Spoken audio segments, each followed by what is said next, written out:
Вот такой ножик якутский. Сделан был на заказ. Ножны кожаные. Подвес свободный. Темлячное отверстие.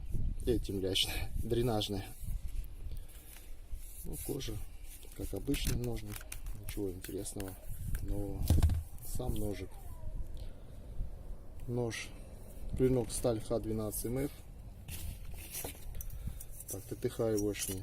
Его 132 миллиметра, шириной 25, ну, толщиной, как всегда, 4,5, и на сужение небольшое идет.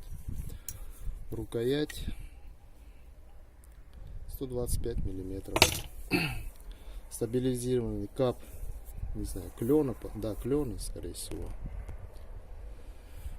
В общем, нож был сделан на заказ, заказчику не понравилось именно цвет рукояти. Здесь слабая линза, практически прямой. Легкая линза на конце штука, на кончике. Посажен на дубовые чопики. Нож заточенный. Срежет. По клинку претензий не было. Клинок режет вообще. Ну, заточенный.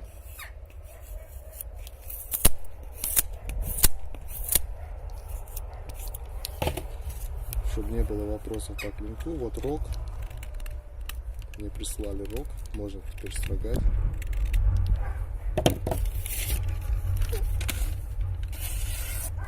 Нет ни задиров, ни заминов. Клинок режет.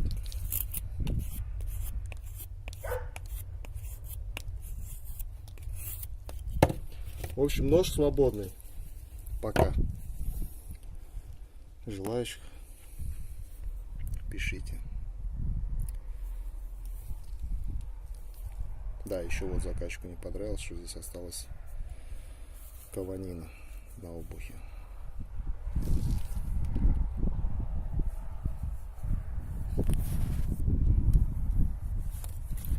Сидит плотненько. Деревянный вкладыш.